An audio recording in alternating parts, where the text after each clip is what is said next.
Since Doctor Who first materialised onto our screens way back in 1963, the show has thrived on how it changes across its own timeline, helping each series to be whatever its audiences need it to be. But what about moments that have changed everything we thought we knew about familiar worlds, our favourite characters, and their backstories? Well, I'm Rich, welcome to WhoCulture, and these are 10 major Doctor Who events that changed everything. Number 10, the first regeneration. As the declining health of lead actor William Hartnell became an unnerving concern for producers, the looming threat of Doctor Who's cancellation after just 4 seasons in 1969 must have seemed very real. That is, until the geniuses of producer John Wilkes and script editor Donald Tosh helped bring the early foundations of what would later become the concept of regeneration to life. Within the series, the Doctor species had been given little to no attention and didn't even yet have a name. All we knew is that he wasn't human. Audiences of Season 4's The 10th Planet must therefore have been amazed as they watched the now familiar regenerative glow sweep across the exhausted First Doctor as they collapsed to the floor and woke up with the face of the Second Doctor, Patrick Troughton. Although the ability to change their face after death didn't have the name regeneration yet, the Doctor's renewal proved to not just be a convenient way for actors to get on and off a part that is actually a lead role, which is highly unusual, it also gave the producers a means of allowing the Doctor to be completely refreshed.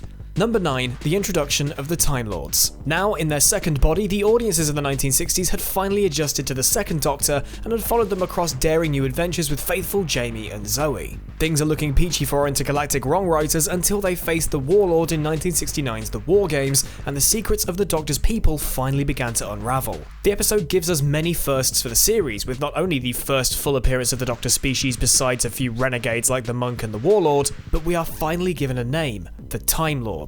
Their intervention within the episode packs a heavy toll for the Doctor and companions that ensures that life for all of them may never be the same again. After a heart-wrenching goodbye, Jamie and Zoe are sent back to a time before they knew the Doctor and had all their memories of their adventures erased, whilst the Doctor's previous theft of the TARDIS and escape to planet Earth are finally brought to question. Number 8, reintroducing the Daleks. 2005 saw the launch of the Russell T Davies fronted Doctor Who reboot, and with it, an entirely new Doctor in Christopher Eccleston. With a buzz cut and a cold black battered jacket and boots, it was clear that the 9th Doctor had been through a war, both literally and figuratively, that had left scars that needed time to heal. It's only in episode 6's masterpiece Dalek that we find out which race the Time Lords were at war with and who is responsible for this new anguish and brutality within the Doctor, and of course, it's science fiction's genocidal pepperpots, the Daleks. Daleks stands out for just how far we see the Doctor stray from their signature morality when faced with the eponymous foe. The Doctor is prepared to kill it on sight on several occasions, even admitting that they believe that extermination is what it deserves.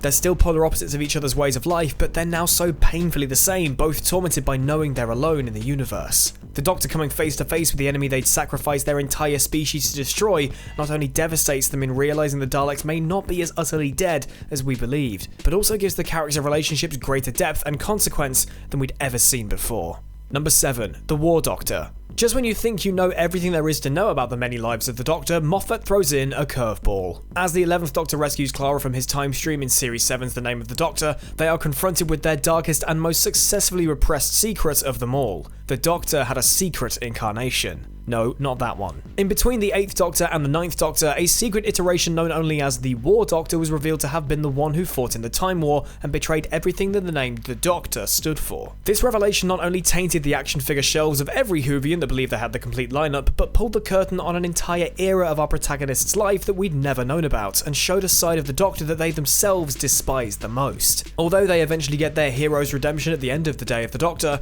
the War Doctor was a worthy addition for the 50th anniversary in demonstrating that even after 5 decades of time-travelling adventures, Doctor Who showed no signs of becoming predictable in its surprise reveals.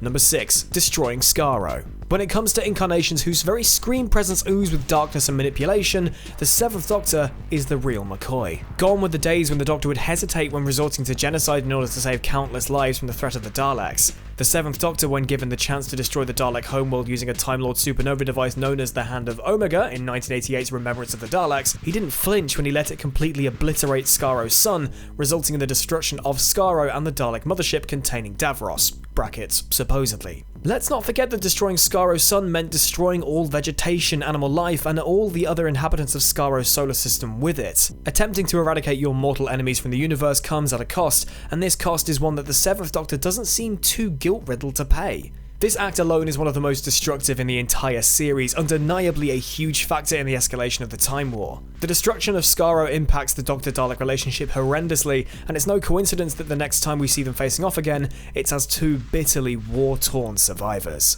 Number 5. The Fugitive Doctor. Not long after the success of John Hurt's War Doctor, Chris Chibnall decided to fill in what fans believe will be a relatively cheery episode featuring the Judoon in modern-day Gloucester into a tirade of surprise reveals. Whilst the return of fan favourite Captain Jack was the most welcome of companion comebacks, it was the left-field reveal of Optimus Ruth being an impossible incarnation of the Doctor that really sold Fugitive of the Judoon as a what the f*** moment amongst Whovians. Whilst the War Doctor changed the timeline of the Doctor by introducing a new incarnation as a bridging point between the classic series and the new series, the Ruth incarnation is truly an enigma that can't be explained within the Doctor's pre-established timeline since the 1960s. For one, this incarnation is already calling themselves the Doctor, which means we should rule her out as being pre-Hartnell, as supposedly Hartnell was the character to take on that name. On top of that, her TARDIS is already disguised as a British police box, which supposedly happened when the first Doctor originally landed in the 60s. This moment within Series 12 led Jodie Whittaker's 13th Doctor to question the very foundations of what is true about their history, and oh boy, does it only get more confusing from here.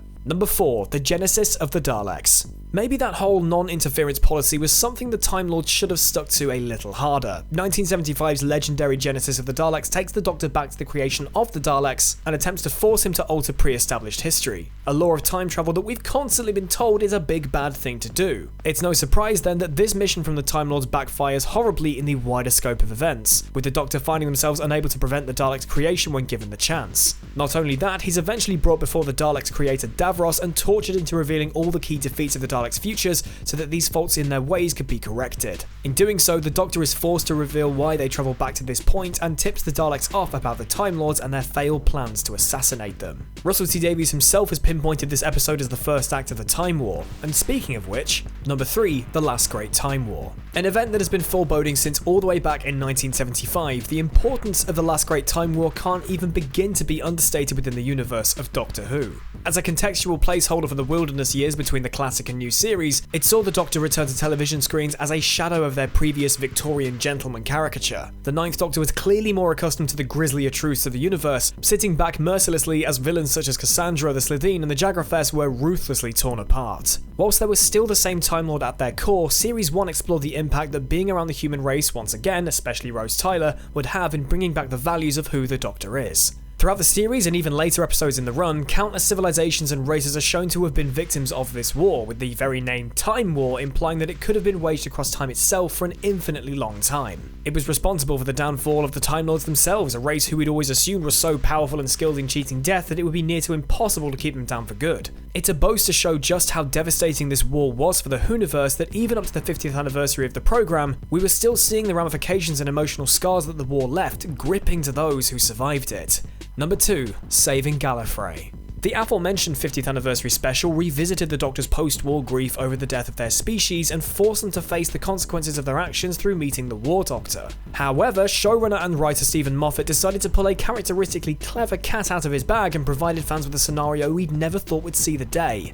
What if the Doctor could save Gallifrey? At the very last minute, Gallifrey is frozen within an instance of time, lost to the universe but still very much alive. No longer is the Doctor alone in the universe, and the ways that this decision helped to ensure a fresh future for Doctor Who had only just begun. Even though the Doctor seems to forget about their quest to find Gallifrey almost immediately after starting Series 8, it's their decision to save Gallifrey that allows the Time Lords to grant a new regeneration cycle to the dying 11th Doctor, and from that point on the Doctor has been living said new life cycle, a feat that only the Master has managed in the past. And number 1, the Timeless Child. What if the lives of the Time Lord known as the Doctor we have known over the better part of 6 decades aren't the only lives the character may have lived? Regardless of its controversial take on the backstories of the Doctor and Gallifreyan society, it's basically impossible to talk about moments that have changed Doctor Who as we know it without delving into the Timeless Child revelation in Series 12's aptly named The Timeless Children.